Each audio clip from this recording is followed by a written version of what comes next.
All right. The Knicks fall 103 to 100 to the Oklahoma City Thunder. And this was a frustrating loss because it really came down to a few possessions. The Knicks actually did a lot of things right tonight. They won the rebounding battle 48 to 38, dominated the offensive glass with 12 rebounds, and they scored 46 points in the paint, which means they were getting a lot of good looks inside all night. But the difference in this game came down to two things: 3-point shooting and free throws. OKC hit 16 threes, the Knicks only hit 10. When the game was tight, that math matters.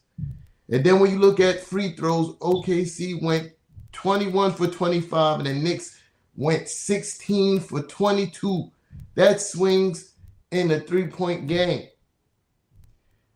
On the individual side, Cat had 17 points, 17 rebounds. JB had 15 assists. The Knicks really found consistent offense and rhythm. Sometimes from the perimeter, the beginning was ugly. Meanwhile, Chet Holmgren dropped 28. OKC made it just enough shots late to win. So the Knicks lose 103 to 100. This game raises a real question. Did the Knicks lose this game, or did OKC execute better in the margins? This is Knicks N Ish. Let's go. You got to do it. You only one here. You got to do it. Hit the intro. And I can't. Oh, wait, hold on. Yeah, you can't. Where is it? There it is. Oh, nah, you can't. Well, no intro tonight. That's the first, because we usually still be able to do it. Yeah, we still usually be able to do it. I don't know why that's happening. Even still. But whatever. We here. We're here. Intro played. Boom, shakalaka. Yeah. Okay. So boom. You know, gotta do my boy Frad's intro. Yeah. Live and direct on your YouTube screens, your favorite Knicks N Ish panel.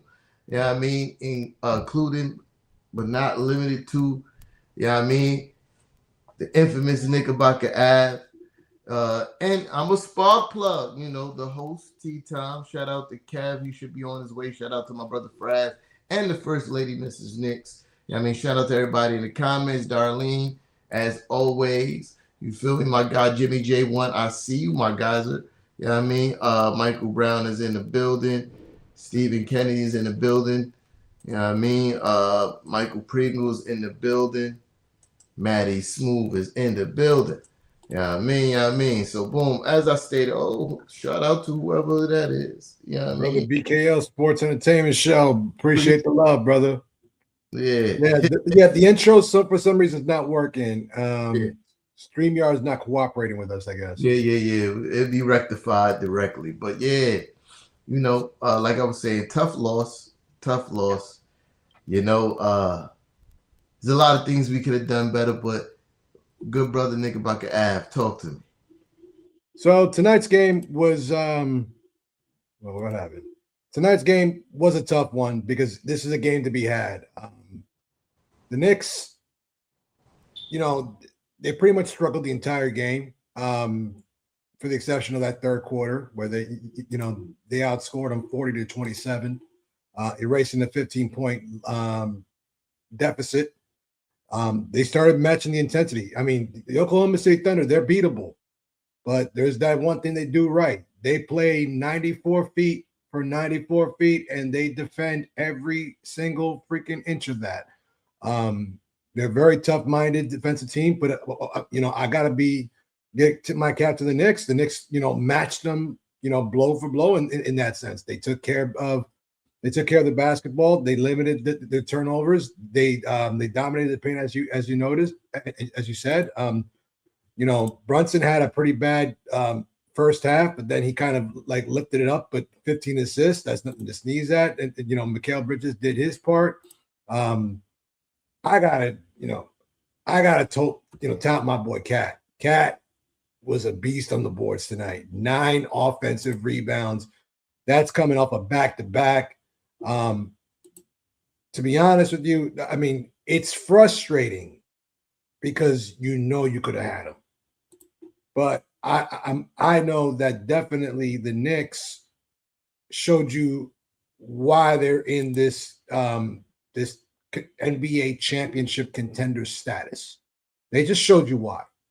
If they could take the NBA champion, the reigning champions, and pretty much the clear-cut favorite to repeat as NBA champions, and took them to that limit, despite what how this season's been played out and who's playing, who whoops on who. The Knicks are in that conversation. I just can't wait for the playoffs, man. I really can't. Nah, facts. The playoffs can't get here soon enough, but we lost by 3. And we missed 6 free throws. Right. Like 6 free throws. Yeah, I mean, like you could point to the 3-point shooting, especially early on in the game after OG hit the first 3-pointer. We probably missed like a good 7 or 8 in a row after that. The 3-point margin, I think they made 6 more than us. You know what I mean? And again, in the 3-point game, those small margins matter, especially when you dominate the rest of the game. If you look at the stats, like there's not a stat that they beat us in except for 3-pointers and free throws and field goal, in overall field goal percentage. But we made more field goals than them. You know what I mean? Like, but when it came down to it, that's the 2 things. Yeah, OKC is a hell of a team. Shai is a hell of a basketball player. You feel me? But I hate his game so much because he don't look to score. He's not looking to score. He's looking to go to the foul line every time. And as soon as you breathe on him, he's throwing himself on the ground. He is everything that everybody say Jalen Brunson is. You feel me? He is literally that. You know what I mean? Now, not taking away from his talent because he could hoop, but his game is ugly to me. I hate watching it. There's no reason why we should have let Chet get off all them threes in the first half. No. And we didn't feed Cat enough in the second half. He was 7 for 8 from the field. The only shot he missed was a tip in. But he was fouled on. Yeah, and then they was putting smaller guys on him all game. I don't care how good of a defender Lou Dort is. He cannot check Cat. He can't guard Cat. You won't convince me of such a thing. And they didn't put. They know they couldn't put Chet Holmgren on him. He weighed just as much as me, and I'm 5'5". He's 7'2". You feel me? Like, so they know they couldn't put Chet on him. They got Lou Dort. Hartenstein wasn't 100%, so he didn't play most of the game. But still, you have to get Cat the ball. You got to let him cook, especially on the night when you look at the first half, JB ain't got it. All right? JB ain't got it going. We're going to get Cat the ball. It was times that they was trying to get Cat the ball. But they was trying to give Cat the ball, but they did a shit job at it. Cat was, oh my God, Kev is in the building. What's good? What's good? What's up, y'all? What up? What up? They was trying to give Cat the ball. They were doing a shit job at it. Yeah, like it's like they don't understand how to feed the post, which is kind of wild, right? But it's not kind of wild because how often do people feed the post in today's NBA? Like it's like a lost art. It is. Yeah. It is. Especially when you got centers on your team like Cat, Joel Embiid, and all them guys. Like they should be posting people up on the regular. Yeah. The Cat was trying to post them up. But feeding the post was difficult tonight. Like they try, especially with Alvarado was on the court. He was trying to make an effort to get Cat the ball, but we just couldn't feed the post for whatever reason. You know what I mean? But Kev, give me your overall opinion on the game. I think defensively, keeping OKC to 103 points was good for me. But I think had JB had a better first half, uh, we would have won this game. Eyes closed. What's up, Darlene? What up, Mike? What up, y'all? Appreciate everybody that pulled up. That's in the chat. Um, yeah, the referees, but that's listen, man, like when it comes to the referees, like I always say, we gotta overcome that. But other than that, I feel like if JB would have had one of those games, this game would have been in the bag. Letting Chet Holmgren kind of bust our ass, pause, is really that first quarter, that first half he was very dominant. Um, from the 3-point line, we couldn't get stops. So I think that was one of the biggest reasons why we lost this game. I mean, I think the Knicks made a nice little run in that third quarter, after we were struggling and stuff in the first half, a little something. But if we would have just made a couple stops down the road, I think we would have won this game. Like you said, T, definitely get Cat more involved. In the second half, I think he only had 4 shots for 8 points. I think we could have got him to do more, a little more than just that. Take advantage of the lesser of that mismatch. Something that we struggle doing a lot this year when it comes to Cat, because a lot of teams play Cat like that. They always throw the shorter guy on him for some reason, and most times we don't take advantage of those mismatch opportunities. And I think that hurts us a lot. I think OG and Mikal did a great job today, but I mean, I feel like we wasn't doing enough cutting like we was doing in those other games, like that game against San Antonio, against Toronto, where like we kept like cutting to the basket, and we were doing it. We was moving the ball around. Like a team like OKC, we gotta move the ball around. That 10 for 35 from the 3-point line is nasty work, bro. Like a team like them, if your 3-point shooting is not dropping, you got to find other ways to beat OKC, because you're not gonna beat them like that. You're not. So I think if they would have did a better job, we would have won this game. That you 100% right, especially when you dominate in the paint the way we Yeah, were. Like yeah, they, especially I heart went out. Probably he didn't come back in the second half. I can't remember when the last time I seen him in the game, but I know he didn't play the second half.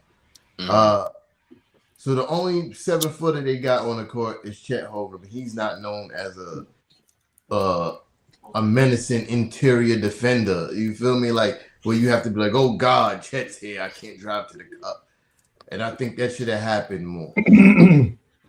Especially when the three falling. Darlene is exactly right.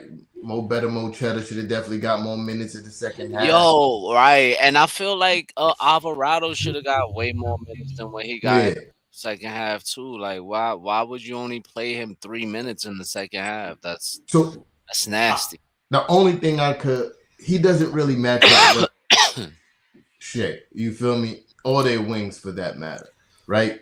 Right. He's 6'1", 6'6", really lanky. You know what I mean? So I don't think he match up great physically against Shea. Not saying that he can't defend him. I'm just Yeah. saying that he's going to be put in more peculiar situations that you probably want him to, especially with somebody, because Alvarado, because of his size, plays a lot of defense with his hands, right? That's right up Shea's alley. You reach, I teach. That's right up his alley. So Yeah. I get it, but I also agree with Kev, because in the third quarter, we did make a run with Alvarado being on the court. Yeah, I Right. mean, but yeah, it's a double-edged sword. Like you will have to you sacrifice something, because I think contributions were bigger on the offensive end than it was on the defensive end tonight. Even though he didn't score much, he organized the offense. You know what I mean? Like, he got Cat the ball where Cat needed the ball. You see him telling guys like, yo, no, come here. I'm going to pass you the ball, and you pass the ball to Cat. Like, shit like that, right? But, yeah, Alvarado should definitely got more. And I feel like too, you know, Mitchell Robinson's presence was missed tonight for sure. Mm-hmm. Yeah, You know actually, BDP asked that question earlier. Is like, was it wise for Mitch not to play tonight as opposed to last night? It made to me. This is what's crazy. SGA sat yesterday. They played against Chicago just specifically for this game. I think that Mike Brown should have countered that with sitting Mitch last night in Toronto, so that way he would have been here for tonight. But you know that is neither here nor there. Or at least try to. I mean, you know, I get that y'all don't. I get that Mike Brown don't want to pay Mitch in back-to-backs, but this to me was an important game. You already got really solid momentum. You beat San Antonio, second seed in the West. You beat Toronto, okay, and then this game would have been like the icing on the cake. You know what I mean? Like, it would have been a beautiful win had you. I feel like his defensive presence was missed out there today. You know what I mean? Like, there probably could have been a couple of things that could have happened had he been there. You know what I mean? So maybe a few more offensive rebounds, you know, some putbacks, you know, things like that could have helped out to our favor if Mitch was out there tonight. So salute, Randall. Salute. I do agree that Mitch could have helped, right? A devil's advocate here, right? I think Mitch don't play tonight because they're not in our conference or our division. We are now in a place of standings watching. It's standings watching time. All these little nuanced things matter when it comes to getting home court advantage and things of that nature. So you secure the bag with Toronto, right? That's pretty much what it is. This is, in the grand scheme of things, the Toronto game is more important. Optics-wise, right? For the fans and us to beat our chest and be like, yeah, we told you, motherfuckers. This game was important for that reason, right? But if you look at I think, in my opinion, in my humble opinion, if you look at the grand scheme of things, the Toronto game was just a little bit more important because it's a division game. And right. But I mean, tonight would have been more useful, I think, considering that Boston did get waxed by the Charlotte Hornets at home tonight. They lost 118-89. They're currently a full game ahead of us, or a game and a half ahead of us. So that would have been key to securing, you know, to get inching closer into that 2 spot, which I'm okay being third. You know, honestly, as long as we, you know, we don't fall to 4, I think I'm fine. And don't get it twisted. It's, you know, I'm not saying that I don't want to fall to 4 because I want to avoid the Detroit Pistons, because honestly, at the point that I'm feeling right now, and how I've been feeling for the last couple of days, I want the fucking Detroit Pistons. Yeah, I want to send them motherfuckers home again. Yeah, pack them bum ass niggas up. Fuck them niggas. Yeah. But yo, but think about it. But people, what I'm saying though, right? I think we have enough talent to win against Toronto without Mitch, right? Right. But if we lose to Toronto and win today, it's the same shit. You feel me? It's the same shit, right? So I think also he was looking at it too, like, all right, we got an injured iHeart. Cat's been rebounding the ball super well. Like, we probably could win this game without Mitch. And we were close to winning this game without Mitch. Motherfuckers got to make free throws. Yeah. They're free. Yeah, but I, to be honest with you though, I think we beat Toronto without Mitch. I agree we could have, I right? think we do. But I Yeah. also feel like you have to secure the bag. You feel me? And in the grand scheme of things, when you're talking about the standings, division games hold more weight than interconference games. And I think that, in my I hear opinion, that. I think that was the philosophy, Yeah, I right? hear Like we that. gonna secure the bag, take care of this conference game, and we're gonna give it our best shot against OKC, who's also on a back-to-back. You know what I mean? So, Yeah. and they was on a traveling back-to-back too. Like they Yeah. wasn't even, it wasn't even like one away, one home. They traveled here from From Chicago to here. yeah. So I guess they were trying to play the odds. I guess like they ain't even sleeping in their beds. They on a back to back. We probably catch them slipping, and we almost did. So I'm pretty sure we answered this, but more specifically, right? Is this game a Knicks loss or OKC win? If that makes Mm. sense to y'all. Uh, Mm. Kev, So I'm sorry. So you said if this is a was what? this a Knicks loss or OKC win? Like, did we lose the game or OKC just did what it took to, like, they played better and they won?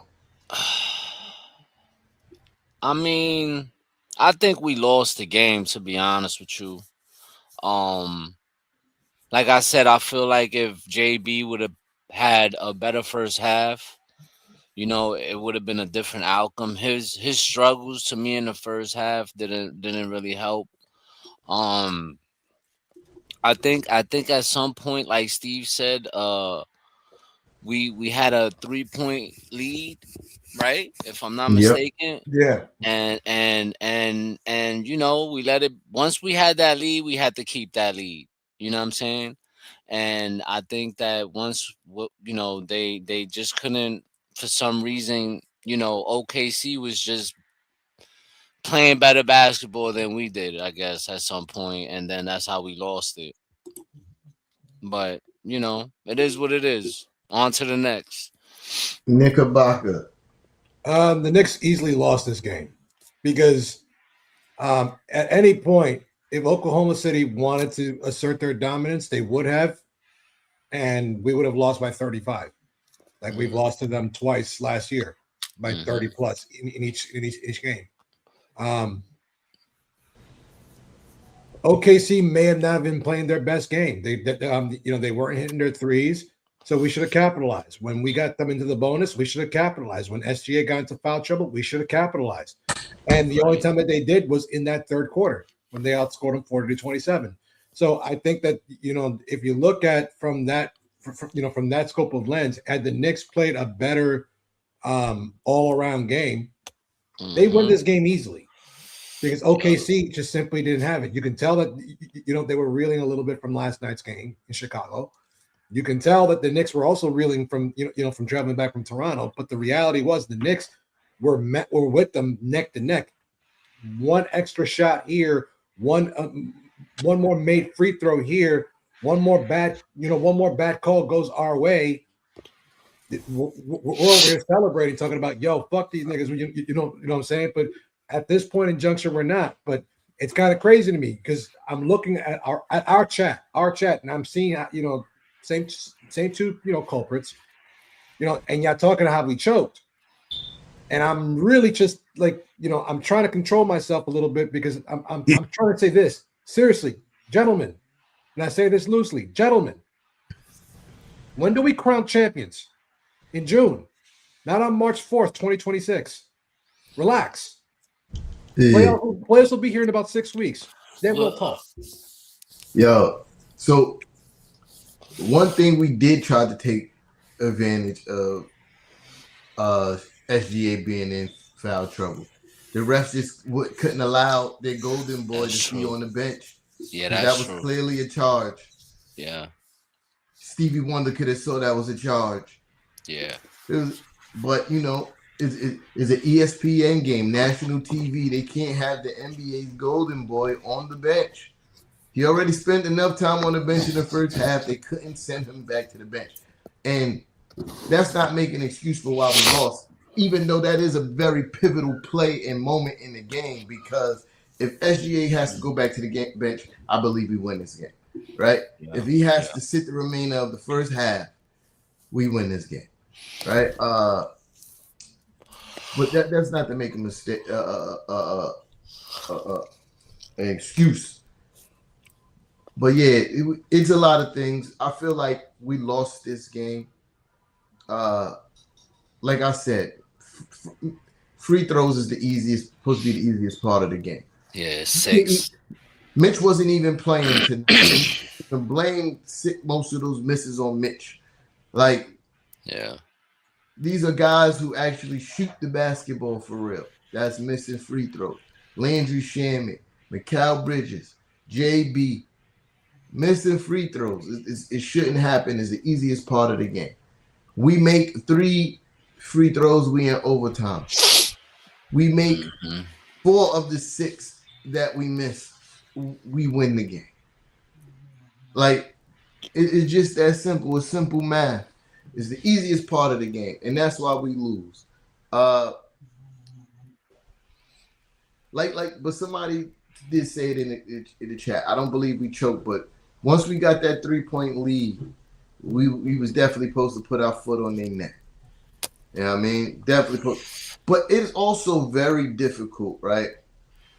Again, not making excuses. We laid out everything that we did wrong, right? The panel laid out everything that the Knicks did wrong. So this is not an excuse. We know why we lost. But it's very difficult for you to defend when one team is allowed to be extremely more aggressive on defense than you are, right? The free throw, it is not a big free throw disparity as far as the attempts go. But if you watch the game, it definitely felt like it was being officiated lopsided, because you breathe on SGA, he's going to the cup. They knock Cat and JB down consistently, no foul call. Like, it just don't make sense to me. I think JB got his first free throw in damn near the third quarter. And I agree. You know, I think in that aspect, the referees are gonna call it how it is when you play OKC, right? That's why for the Knicks, when you gotta play like perfect basketball. You know what I mean? Like, when you play these teams, like, you gotta play like you played San Antonio. Like that. Like, you was just like mistake free basketball. They just washed San Antonio up. They were the better team the whole entire game. And that's how you got to play OKC, man, because listen, let's be real here. When it comes to the referees, they don't like us. They don't like us at all. They do not want to see us win. You know what I'm saying? Every team, and not OKC though. That's not just OKC. This has been happening all season long. This is nothing new here. So as for the guys on the team, y'all just got to play sound basketball, especially OKC, bro. Especially when you playing SGA. You just got to fight through it. You know what I mean? And you just got to make those plays to beat them. You know what I mean? And I feel like in the fourth quarter, we didn't do enough of those plays to be able to win. You know what I mean? I think that's why. All right. So another big part of this loss is, like I said in the opening, is Chet Holmgren had 28. Did the Knicks have the wrong defensive matchup on him? What do y'all think? Definitely. I think that they then again, I think that you could have moved OG on Holmgren when you had SGA out, but you put the right guy, because you had OG on SGA when he was in the game, and OG is our best point of attack defender. Mikal is more alongside the wing, so you really couldn't put him on there. Plus, it would be a complete, a size mismatch. You really didn't have anybody else to put on there, which was kind of interesting because the rest of the game, you saw Landry Shamet at 6'4", really like defending Chet Holmgren, and he was holding his own as much as he could, making things impossible for him. But he still ended up finishing up with 28 points. But I'm pretty sure if you have OG and Mitch, and then you also had Deuce back, you could create enough points of attack defense to get at least the ball out of his hands and make things uncomfortable. But no excuses. Holmgren just had a good game. He just had a good game. And I was just about to say it. And when guys are having it and they feeling it, there's not really much you can do about it other than withstand the storm and do what you got to do. Kev. I mean, yeah, right. Because it started from the get though. He just started hitting the shots after shot in the first, and most of them shots, some of them were wide open. There was one that OG blocked his shot and then stole the ball from him. But like one of y'all said, once the guy gets going, it's hard to beat him. You know what I mean? He just packed us up, bro. And to be honest with you, in this game, it didn't matter who you threw at him. He was just gonna do what he wanted. I mean, he was getting putbacks, dunks on us. You know what I mean? Like he was just in one of those games. We just had to play better basketball to win this game. You know what I mean? 28 points, 8 rebounds. I think he was like 4 of 11 from the 3-point line or some shit like that. 6 of 11. You know what I'm saying? So, it was just one of those games. I don't think if we would have put Cat on him, forget it. He would have ate Cat up. So I don't really think it was a matchup thing, right? I feel like, when we play defense, it's kind of protect the paint at all costs type shit. So you got guys helping, you got somebody in a dig spot for us. And that's what hurts, because when you got somebody in the dig spot playing for the drive, you give too much space. Once Chet Holmgren hit his third 3-pointer, it should be like, all right, I'm not leaving this guy. And I never understood, because it never happens. You feel me? Like, I watched enough NBA basketball to that adjustment never happens. If a guy gets hot, they still going to help off the guy because that's what they're taught. Instead of being like, yo, you know what? You're not shooting no more. I'm here all game. It doesn't happen enough.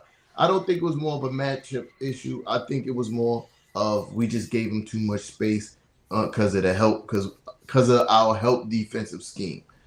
But almighty finesse, I don't believe that's true. We are a top 10 offensive and defensive team in the NBA right now. Right? We third in the East. Boston is playing out of their mind for most of the season, and nobody expected Detroit to be this good, right? So you may not agree with his coaching philosophies. Enough of the panel don't. I still don't think we should be taking 33s a game, even though, 40, because that was really the goal to start the season. We didn't take that many this game, but the goal of the season was to take 43s. I don't think that's good basketball, but I think he's done a lot of good things. You may not agree with all, but the results are starting to show. Top 10 in offense and defense. In the last 18 games, 17 games, we are number 1 in defensive rating. Yeah. Number 1. You know what I mean? Yeah. That happens because of coaching. We have the talent. Don't get me wrong. We have the talent to be a really good defensive team.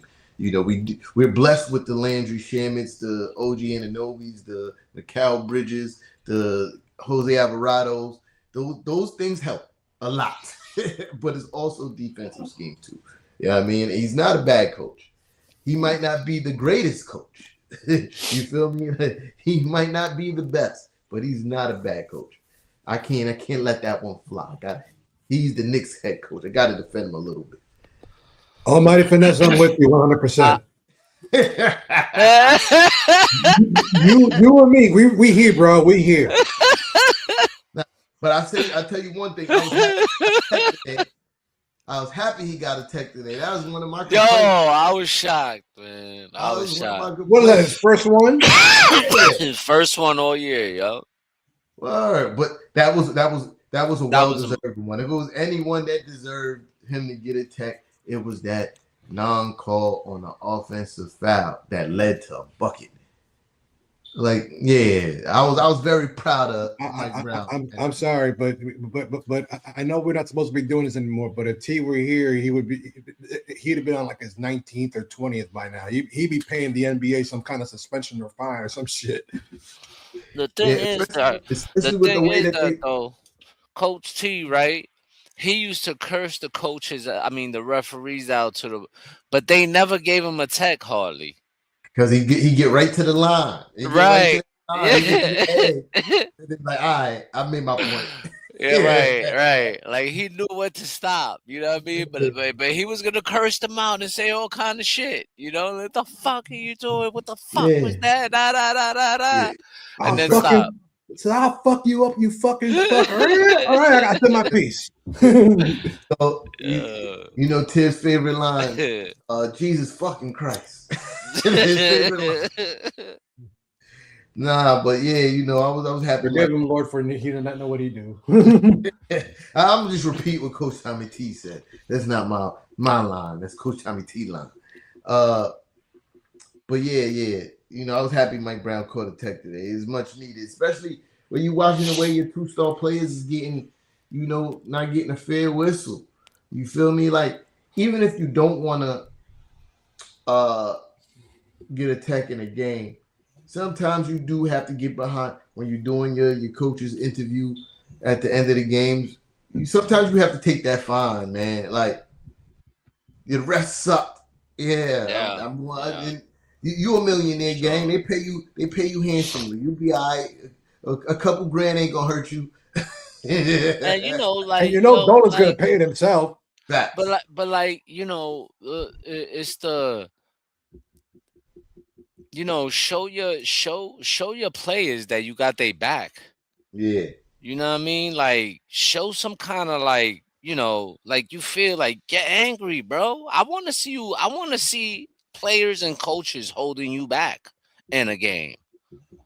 You know what I mean? Like trying to like, cause you flipping out and you getting out. I want to see you get ejected one day. You know what I mean? And, you know, like, you want him come to on. some cojones. That's what you want to do. You want him to grow some cojones. Come on, we in New York, bro. We in New York. You know what I mean? And I think like sometimes his coaching style, like, bro, you being too soft, bro. If I'm not mistaken, I think I seen you in Sacramento flip out a few times. You know, like where's that energy at, bro? Where's that energy at? Matter of fact, I think if I remember correctly, a couple years ago, he got a technical foul 3 games in a row. Right? Yeah. Like, yo, come on, man. I want to see something. It's somewhere in there, and I'm like, okay, calm down. Right, Steve. Right, Steven. Like, you know, get upset, bro.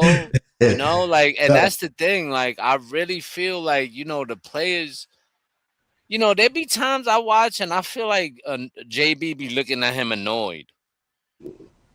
Like this. Like, yo, this fucking guy, man. Like, what the fuck? You know, and you know, I don't know if it's that, but it could be. You know, like, yo, bro, have our fucking back, man. Nah, I don't think that's the case. I think JB wish he probably challenged more. Yeah, I mean, that I could see him being annoyed with. Because those are the times I see him look at the bench like, yo. And Mike Brown like, nah. Nah, I need them timeouts. He went, Maddie. He went back to the locker room tonight with both of those challenges in his pocket. That don't make sense to me. That never makes sense to me. Because it's always something I feel like you could probably scrutinize and challenge. But he didn't challenge shit tonight. You know what I mean? Like, there's a lot of skeptical calls. You feel me? And look what OKC coach did. Challenged everything. 2 pivotal plays.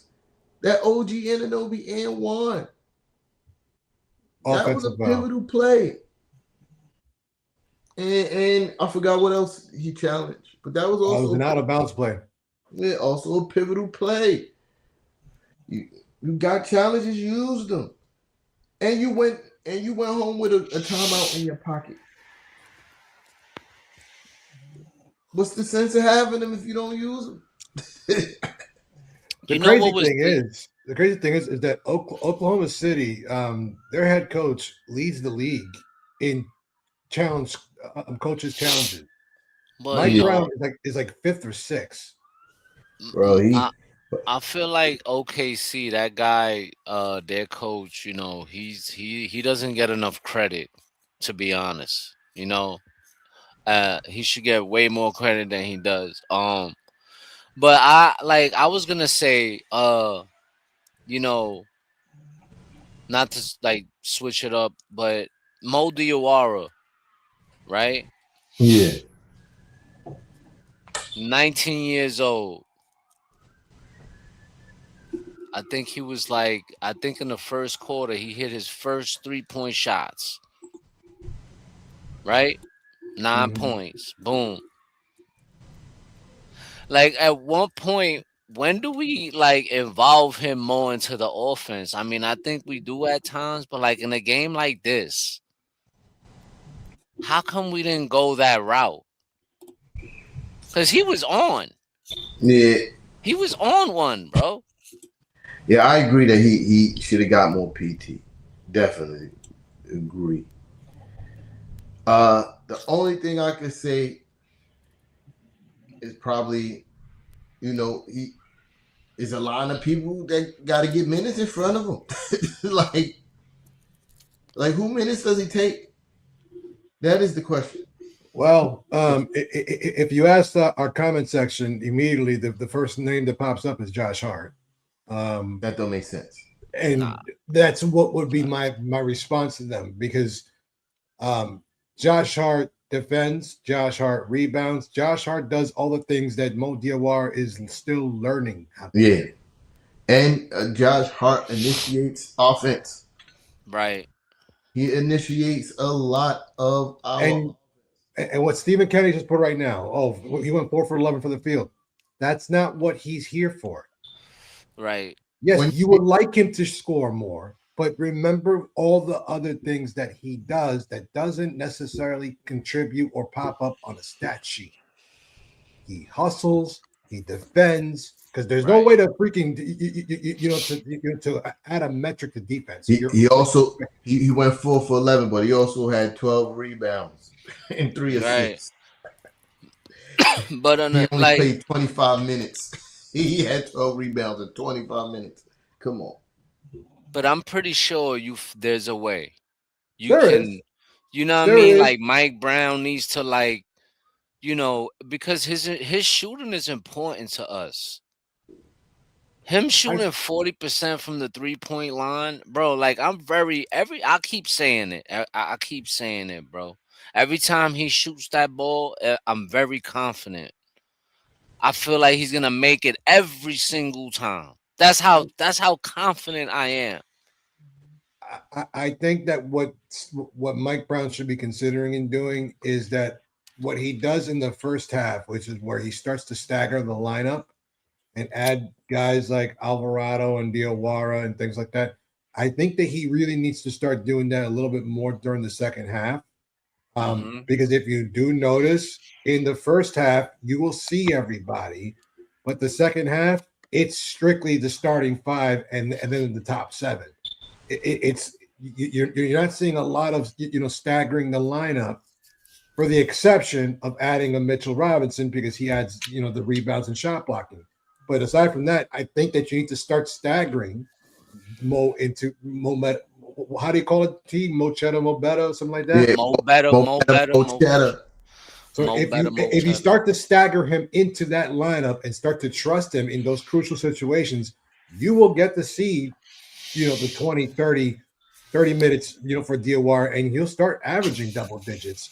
But I don't know why he doesn't do that. Maybe it's the inconsistent shooting. I don't know, but I don't know. you're not going to completely take Josh Hart's minutes and give him the DOR. That's just asinine and ridiculous.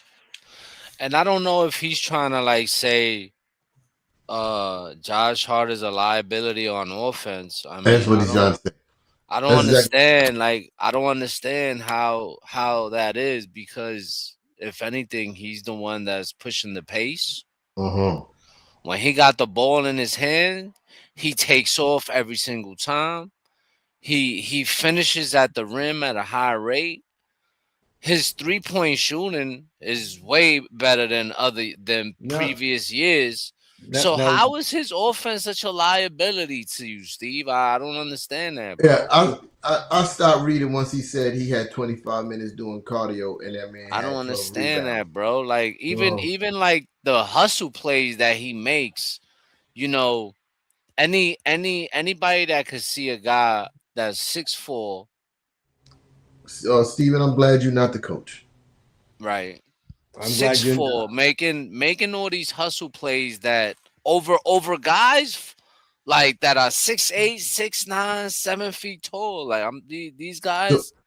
One of the best coast to coast players in the NBA, second to only probably LeBron, and you want to cut his minutes so you can give Tyler Kolek 6 minutes and Alvarado 8 to 12 and DOR. Come on, bro. So be logical. So this is another reason I think DOR didn't get as many minutes tonight. In the first half, I watched him try to guard Shai. Was not going to happen. Nope. But that's not fair, though. Because Shai does that to everybody. If what I'm saying is he does, but watching that, I'm way more comfortable with Mikal and OG over what was about to happen to Diawara in extended minutes. I mean, it was going to get nasty. Diawara's going to tear his ACL, just trying to catch up with that nigga, dog. Yeah, it was going to get nasty, Kev. I ain't going to lie to you. No, but listen, at some point, the kid got to learn, bro. He's 19. You got to throw him out there to let him learn, bro. That's the only way the kid is going to get better. Not when you're chasing a title. Yeah, but Kev, I hear you. I've said this earlier in the season. I get it. I want Diawara to, learn and play. And that's why he gets minutes in the first half. So you could kind of learn in those minutes. But this ain't the time for experimentation. No, but listen, this kid is not a Tyler Kolek, not a Pacum Dadier. Like, this guy is producing. No, you know what I'm saying? And if he's producing, I know he's gonna struggle on a defensive end, right? Everybody does. We've seen OG struggle this year. We've seen Mikal struggle this year. You know what I'm saying? So listen, like, let's say we cut minutes in the third quarter and have guys like Josh Hart and Jalen Brunson take maybe by the 2-3 minute mark, sit them down and let guys rock out, to have those guys fresh going into the fourth quarter. Maybe do something like that to get those guys. The problem is that the pace of the game never dictates it that way. If you notice, every single NBA game, especially every Knicks game, which we watch almost every single one of them, there is a certain pace and script that follows each and every single one, whether we win or lose. You have a first half where it's a feel out process. You start to understand, what they're throwing at you, what the defense is starting to look like, what kind of games each guy's having. Then they go into the half and try to close out, and then what ends up happening? One of the teams respond. Tonight it was the Knicks. Last night could have been Toronto. The night before that, it could have been anybody, and it runs that pace. So when you run that script, you start to have to go into your tendencies. So in a sense, I don't necessarily disagree with Mike Brown making those decisions. However, Do I agree with your assessment that you should probably cut some of their minutes a little bit? Sure, but it also depends on the pace of the game. And if right now the matchup doesn't dictate it, so I'm not going to be doing experimenting, as Teacher said. I'm not going to experiment. I'm not going to say, well, he has potential. Okay, there's always next year too. Yeah. So, and what I've noticed too, when you say the script, I noticed Mike Brown in the first half, kind of like tinkering. Okay, what combination of players gonna work? And then in the second half, he's like, I got it. This combination works. We're gonna run with this one for a while. We gonna let these guys go crazy for a while. And sometimes we've seen at times that involved Diawara in that equation, where we had him out there in extended minutes in the second half. And there's going to be times where it don't involve him. I just felt like tonight, watching him on defense tonight, it was going to get ugly. Oh, it's going to get ugly. I saw it. I saw it earlier. He almost made Diawara turn all the way around one time. That's not cool. And the crazy thing is, I don't see him getting those things. I don't think him getting that chance against Denver. I don't see him getting that chance against the Lakers. Maybe the Clippers. I mean, just look at the matchups ahead. Just look at it. It's like, so you expect him to guard Luka? No, bro. I'm listen. At some point, like you trust Diawara guarding Jamal Murray. Listen, I mean, listen. This is everybody gets. I'm listen. I just told you I'm willing to do it, and I'm not gonna fall back on that. When I say something, I mean it, bro. Like when I have confidence in the player, I'm very confident in him. I really mean, like, I really feel like this kid can give. He's tall. His wingspan is yes. He's gonna get shook up by it. That's gonna happen to these young, but they have to learn. They have to learn, bro. You know what? You can say whatever you want. OKC plays everybody. OKC plays everybody. San Antonio plays everybody. Detroit plays everybody. They playing all their young guys. And you know what? This kid is playing good. It's not like he's they ain't really got that many young guys anymore, bro. Yo, bro, but he played 11 today. It's not like people are veterans. No, but what I'm saying is, like, this kid is producing. He's smart. He's not one of those guys that's constantly making mistakes where it's like, no, you know what? That's enough. You gotta come sit down.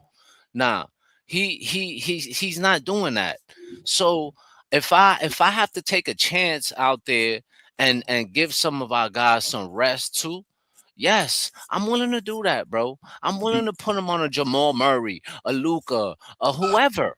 Whoever, bro. Games, Kev. I ain't gonna lie. Listen, bro. It gotta happen, bro. You know, Mo Better is my guy. You feel me? That's my kid. But listen, I love the kid. But the thing is that I don't think he has developed the footwork. I don't think he's developed the ability to stay in front of these guys. I see you. Oh, here's the wingspan. Yeah, wingspan is great, but if you can't move your feet, which he has yet to learn how to do, and I know that you can only do that during reps, but I do not trust him being able to stand in front of a guy like a Luka Doncic. I don't expect him to stand in front of a Jamal Murray. I don't expect him to do that against an SGA. We just saw one instance that T just pointed out to you where he was going to get sliced the fuck up, and that would have been all night long. But and I understand that. I completely understand that, but I also understand that SGA cuts up and dices up everybody in the NBA. All the best defensive players get chopped up by SGA all the time. You know what I'm saying? There's levels to getting chopped up, right? There's what he scored, 25 tonight, 26.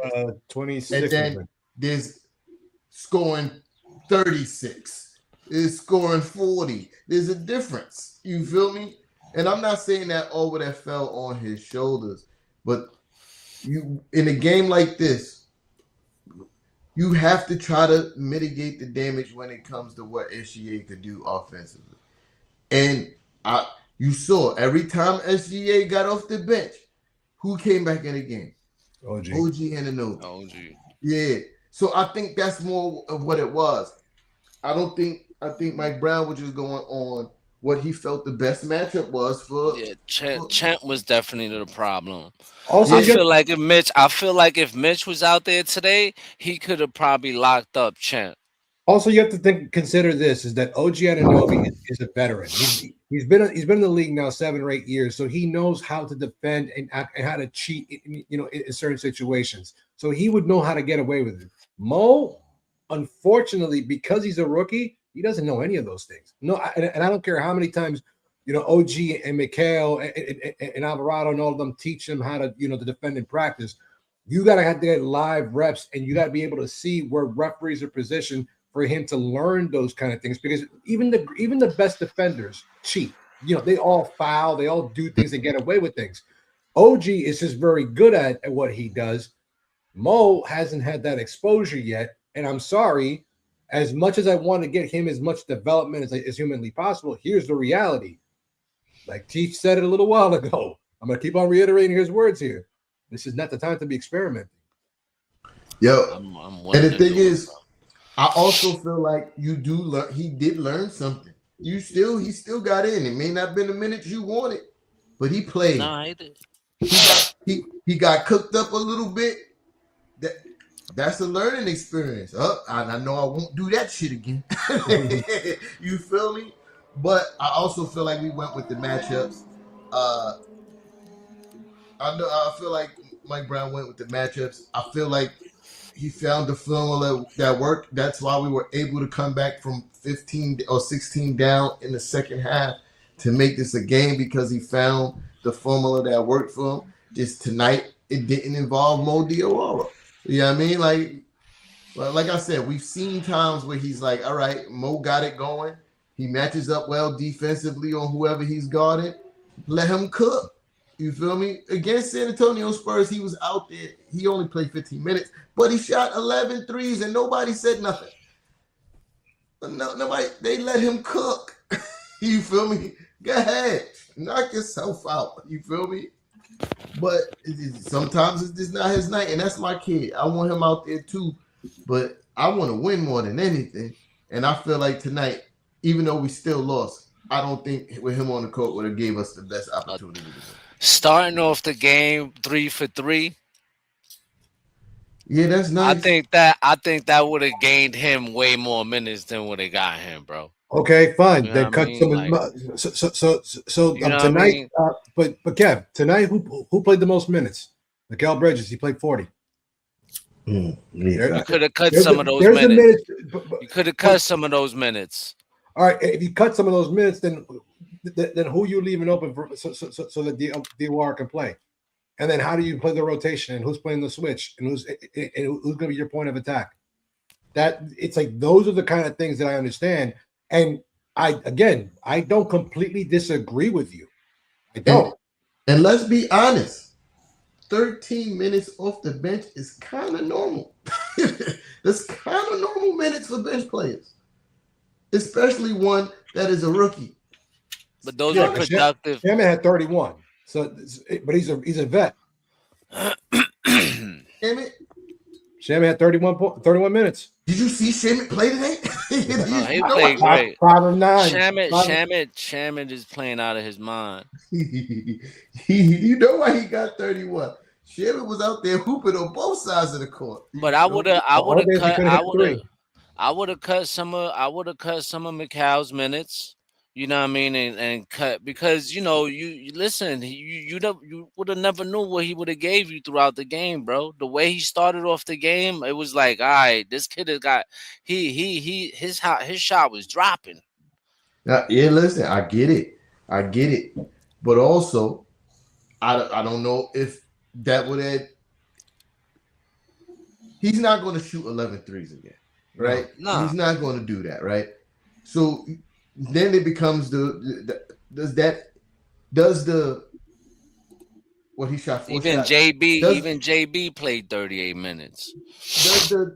Does the extra 3 shots that he's going to take in the extended time that he get, right? outweighs what's probably going to happen to him on defense in that extended time. I don't know. I don't have the answer to that, but And that then is the look, thought process you got to have. and look, to be honest with you, look at JB was 1 of 6 in the fourth quarter. But that's JB. Played 10 minutes. But that's JB. And he was playing like that the whole game, not just the fourth quarter. But that's It's JB. good. Played the It's whole good to be the game. captain. Yeah. You That's could have JB cut. though. You could have cut some of those minutes. We gonna sink with the ship. 38 minutes. Look at 38 minutes. 38 minutes to. All right, let me go back. Right, let me go back. Okay, so you got 38 minutes of JB giving you 5 for 18 shooting. Right. 2 for 5 from the three. All right, he hit 2. He shot 40%. Right. Macau 39 minutes, Yeah. and OG 37 minutes. Yeah. You could have cut some of those minutes, bro. Yeah.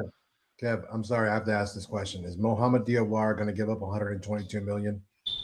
Bro, listen I to rest me, my man. case. It's not all about that. It's not you about pay- that, bro. You play who you pay. Now when listen, bro, that 1 of 6 in the fourth quarter, at some point I'm like, all right, man, my guy don't got it today, bro. My I cap agree with don't you. got it today, and that's no, okay. Kev. You know You know why what I'm you saying? you know why you could never say that with JB? How many times have we watched this man have a stinker of a game? And in the fourth quarter, we like, oh my God, he's listen. the greatest basketball No, I'm player. not saying none of that, bro. I've witnessed it time and time again. I'm not saying none of that. All I'm saying is that, you know, the kid deserved way more minutes than that. You know, it's not like okay, he made a couple of bad defensive, lapses or whatever. That's gonna happen throughout the game to anybody. It happens to our best defenders. You know what I'm saying? But you never know what could have happened offensively, bro, because of the way he was shooting the ball. But that's a part of the game, though. You could never definitively say what's going to happen one way or another, right? But you just have to play the odds. I know what I've seen consistently from my guys. I know what I see consistently from JB. Know what I see consistently from Cat. I know what I see consistently from OG and Macau, Josh, and Shannon. So I'm in a game that I know that we're trying to win. I'm going with what I've seen consistently. Yeah, he was 3 for 4, but we also seen players go 3 for 4 and then go 0 for 8 for their next 3. We also seen that too. I don't envy a coach's job. It's probably one of the hardest things to ever do. You feel me? To coach a team and make these decisions. But I just think he's only going to take 3 more shots. You feel me? Like, no matter how much minutes they're going to give him, the shot selection only really dictates he gets another 3 to 4 more shots after he already took 4. Does that outweigh what we saw was going to happen to him on the defensive end? You said a few plays. I knew of rip. And the thing I knew of rip, Mo Diawara is very jumpy on defense. He's very reactive. You can't guard Shai with a reactive player. Shai would have shot 500 free throws tonight. You feel me? So you got to go with your vets. You got to go with what you've seen consistently. It didn't pan out. Yeah, I mean, so it's a whole bunch of coulda, woulda, shoulda. But if we won this game, this wouldn't even be a conversation. This wouldn't even be a conversation if we won the game. But the heavy lies the crown of the coach because they got to make these decisions. I'm glad I don't. You feel me? I could say all I would have done, but I faked the coach even like little league teams. That's shit difficult, son. No. Listen, I know coaching is tough. Listen, I coached a softball team. You know what I mean? It's not easy. Yeah. So coaching grown men, and we're not talking about kids. I'm talking about grown men.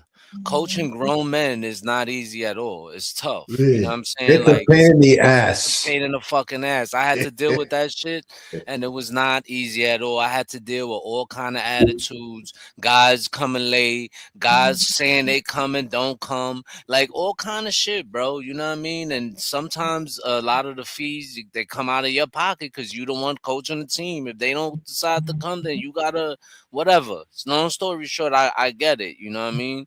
Oh, I've But done that too.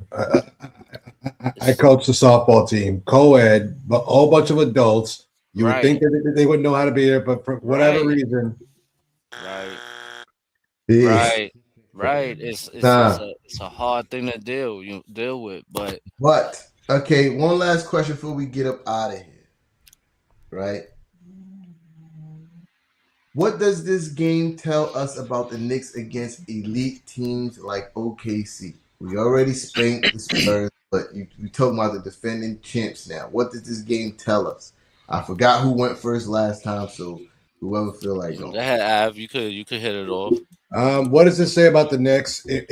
Well, tonight's game was disappointing.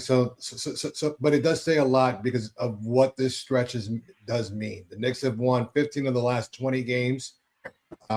11 of them over the last 19 games. They've held opponents under 100 points. So they're getting into their groove. Obviously, you would love to see the Knicks do much better against the elite teams. Tonight was one of those games where you could have had it, but it was still a gutsy performance. That just kind of shows you where you really measure, and it takes out, a little bit of that bad taste in your mouth from the 3 Detroit ass whoopings that we took, and the last Cleveland loss that we took, and one of the Boston losses that we took. I mean, any way you slice it, you look at how the Knicks performed tonight. They were in this game. They were competitive. OKC didn't really beat us. We beat ourselves. So it shows that this team is capable of performing, putting out the best effort. And in a 7-game series, we're already a tough out. So whoever wants to be on the other side of that court, to take on the Knicks, you're going to be in it for a dog fight. So, I mean, that's what it means to me. Oh, so the game is playing on replay over here. I figured out why Mo didn't get back in the game. It was a play. I forgot. I couldn't see who dunked the ball, but I saw when Mike Brown, he was going to the bench, and Mike Brown was kind of yelling at him, like saying something. Mo didn't rotate over from the weak side on the drive. So he benched him. And that was the last time we seen son. You know what I mean? Is it valid reason to bench him? I don't know. No. But I'm saying that's what happened. Oh man, like just be like that one. This is what I'm saying, bro. Like he's I don't know, man. I think Mike Brown overreacted, bro. I'm gonna say he comes overreacted. with the territory of being a rookie, though, Kev. Nah, listen, I get it, bro. But listen, you don't get that same leash that you got that OG and McCall get. You know what I mean? Listen, man, like there's a lot of rookies out there that get the leash, right? Because of how they play. And they still defensively, we've seen a lot of rookies make tons of mistakes, but they still play. You know what I mean? A guy like Mo Diawara, who's been producing for us, right? I'm gonna give him that leash, bro. Me. I'm in my opinion. You know what I mean? I'm giving him that leash, bro. I'm gonna give him that leash, bro. You said that we seen a lot of other rookies make mistakes, but those rookies don't be on championship contending teams, though. You know what I mean? Cooper Flag can do that because he's Cooper Flag. Other guys can do that too. VJ Edgecombe. I mean, I'm not saying the Sixers are a championship team, but they're a good team. But they ain't got no choice because everybody hurt. Right. There's nobody but playing still, over there. I still Is to Embiid me even playing right now? I don't even know. He's not. I'm still me. Y'all could do what y'all want, but me, yeah. I'm trying to find ways to get this kid more minutes, man, Okay, because Kev, I get it. I'm trying to build him up, bro. I'm trying to build him up for the now and for the future. And Games Kev, like this, games I, like this is everything is a learning experience, especially when you playing championship teams like this. and Kev, So I get it. You know, we could talk till we blue in the face. None of us got any decision making power. This is just Nope. nah, us. nah, I know that. I know that. But you know what's but you know what, Kev?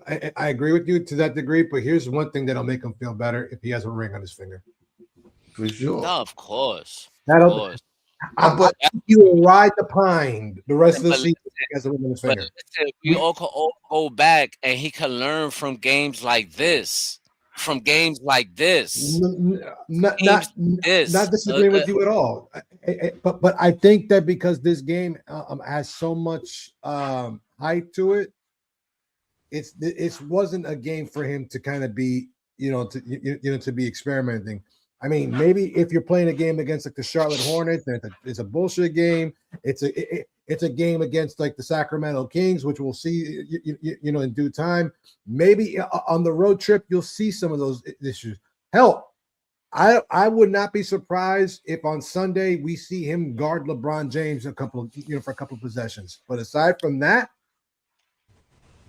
I yeah, mean, there's just certain matchups that I'm just not going to fuck with, and SGA is just one of them. I'm just saying. yeah. Mm. But we digress from the point. You know what I mean? Kev, back to the question. What does this game tell us about the Knicks against elite teams? I feel like uh the Knicks I feel like the Knicks could play anybody. You know what I'm saying? And I feel like we could play with the elite teams. They've proven it. They've proven it this year. Except against Detroit. Obviously they swept us, but they've proven in these past couple of games as well. They've been playing much better. Even in this game, if they would have just made a few plays here and there, this was a winnable game. So the Knicks just gotta learn how to stop beating themselves. You know what I mean? I think they're starting to figure things out on a defensive end, and that's why they probably the number one rated defensive team in the NBA, like you said in these past 19 games you said T 19 18. games But this 18 now 19. Yeah, now it's 19. 19 games. So they starting to figure things out, and I think that once we see that, how the Knicks become a problem, man, and um I just think that we got to learn how to finish better. Once we learn how to finish better, especially against teams like this, OKC, Detroit. I think once we learn how to finish better, it's over, bro. Sky's the limit, and the only thing the Knicks can do is beat themselves from here on out, bro. And I agree. But I feel like the finishing better is going to come closer to the playoffs when we start getting playoff JB. We have Hmm. not entered playoff JB mode yet. And when he gets to the playoffs, all these fourth quarter mishaps where he's not looking his best, I think they're going to evaporate. He's going to get back on his bullshit because that's obviously who we're going to be as a team. That's not changing. Everybody's involved until if it's a close game, you know where the basketball is going. You know who's taking the shots. You feel me? Like that's the way that this team is. Mike Brown pretty much said that in the beginning of the season that was going to happen. We're going to try to keep JB as rested as possible until we get to the late stages of the game, and we're going to let our guy do what he does. And tonight, that's what we tried to do. JB just didn't have it tonight. He hit one clutch shot, but other than that, he just didn't have it. And that game was there. That was a good shot at the end. Now he had a good look at the end. OG had a great look at the end, but wasn't in the cards. But what this game tells me is what I already knew. That we could stand up to anybody in the NBA. Yeah, I mean, yeah, even the Detroit Pistons. And I say this because I don't think we went into those games with the same kind of motivation that the Detroit Pistons had. Like, they're still trying to prove a point from last season. We just trying to make it to the postseason. You feel me? Like, y'all can ball out, all right. Because look, we seen what this looks like with the Boston Celtics. I felt like last year Boston felt like, because everybody said the Knicks was their competition in the East, they took some kind of disrespect to that and wanted to prove a point in the regular season. You know what I mean? I'm not saying that regular season games don't matter. They absolutely do. I just don't think that against Detroit we went in there with the same motivation that they had. And this game shows me going against the defending champs. I think they have the best record in the NBA, and holding them to 103 points is nothing to sneeze at. They're one of the best offense in the NBA. They, if not number one in defense on the whole entire season, they like top 5 for sure defensively. And we could look at ourselves and go, oh, we lost that game. You know what I mean? Not, oh, shit, they kicked our ass. You know what I mean? That says a lot. That speaks volumes. You know, got to dust this off and on to the next. You feel me? Which is Friday, the Denver Nuggets, which I think we're going to win that game pretty handily, if you ask me. Especially the way we've been playing as of late. Yeah. Top 10 on the season. We top 10 in offense and defense. Defense, I think we moved all the way up to 7. Offense, I think we top 5, if I'm not mistaken. Are we playing in Denver or are we playing here in New York? It's a road trip. It's all a road trip. We start in Denver, then LA and LA. A 4-game road trip. 4-game West Coast. No, it was a 5-game road trip. 5-game road trip, 4 of them on the West Coast. Okay. And then we finished the road trip playing the Pacers next Friday. So yeah, we're gonna be up really late. Oh shit. But no, not necessarily. Well, Friday, yeah, 9:00 start. Yeah, I'm not. Monday. I'm not staying up for that Monday night game. I'm sorry. Yeah, 10:00 is clear. Well, it's 10:00. Monday we play the Clippers at 10. Damn. And then we play the Jazz on Wednesday at 9. Look, I love our fans, I love our followers and everything, but I'm sorry, I'm not staying up that late anymore. Nah. I am 45 years old and I have 7 children. No. Yeah, I'm not even going to lie to y'all like I could. Because lately, they be like, yo, I'll wake up and see my name added in the group chat. T-Tom, where you at? I'm not even going to lie to y'all. Yo, up there, I ain't going to lie. I barely made it through this game. I had to sit up. Like, I was sitting back on the chair. I dozed off a couple times. I said, you know what? Let me sit on the edge of this couch and lean forward. I got to lock in because if not, it's about to be night. No, that's a lot. Boom. All right, yo, shout out to everybody that pulled up tonight. First of all, y'all ain't got nothing else y'all want to discuss, huh? Nah, I'm saying good, man. Shout out to everybody that pulled up tonight. You know the vibe, sharing is caring. Right. If you didn't do so already, make sure you hit that like button, subscribe, press the notification button. You know what I mean? Go visit the Shopify, cop some merch. You know, it's always scrolling across the bottom. Or you could go straight directly from the YouTube channel. You feel me? And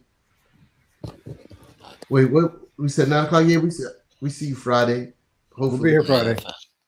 Hopefully 9:00. That means 11 o'clock. You feel me? So hopefully we'll be there. I ain't gonna make no promises for myself. I'm gonna try. Yeah, you know I mean, yeah. Somebody got to do it. Well, hit that outro. We can't. Oh, we can't.